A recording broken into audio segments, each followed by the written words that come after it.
434,000 employees at IBM get a major talking to. Welcome to Money Beat. I'm Michael Casey, in today for Paul Vigna.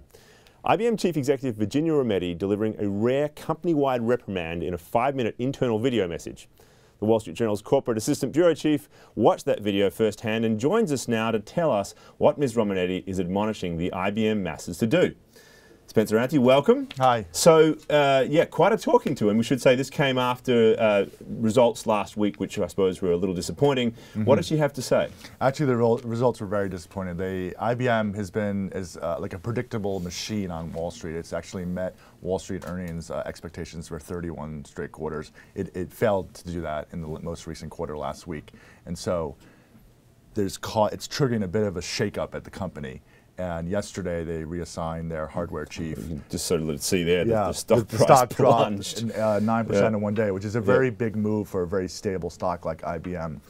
And so, as part of the shakeup, Virginia Rometty, the CEO, who's been in the job for about a little more than a year now, she sometimes will tape these messages after earnings, and it's usually like a pep talk. But this time, because the numbers were so bad, it was more of a reprimand and a sort of chastisement of the company in certain cases. And so she was saying that the company moves too slowly at times and there's too much bureaucracy and process. And so, for example, she instituted a new rule.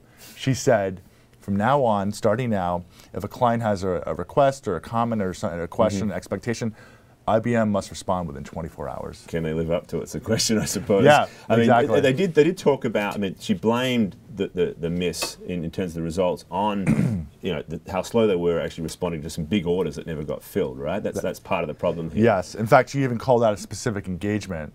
She said there was a major retail client that had a big software deal they were working on, and they didn't understand the value of it enough quickly, and they didn't engage on the approval and sign-off process quickly enough, so the deal slipped. Right. Now, but there's a different angle here that you think, there's a number of analysts who think that IBM, in fact, is perhaps caught in something bigger than this, right? There's a structural change they're having to deal with. I think it's interesting. This is a company that had to turn on a dime, and for some respects, it's very successful in transforming itself from being obviously a PC-related business to one that was all about services and business. And now that business model itself is being challenged by developments in cloud computing in particular. Just tell us a little bit about that. Right. So there's a sort of growing debate on Wall Street over what is plaguing IBM and other big tech companies.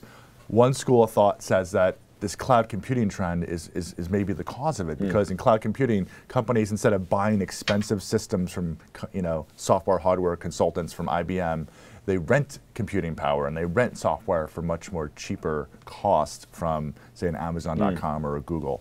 And that, they say, will eventually impact the growth of a company like IBM. IBM does not acknowledge that. IBM believes that it's an execution problem, and so it's going to be interesting to see how that debate evolves. IBM is going to have to get back on track and deliver earnings consistently for a few more quarters before they get out of the penalty box, because they're sort of in the penalty box now. Any reaction from the employees to Ms. Rometty's admonishment? Yeah, I actually heard from one employee today who said that there's been a mixed reaction to the video, and that some people believe, to your point, that it's not so much the poor execution as actually in bureaucracy at the company and like internal process that prevents people from moving more quickly. So maybe there might be some more changes around that. We'll see. Fascinating stuff, Spencer. Thanks very much. We'll watch this story with great interest as it goes forward. Thanks so much.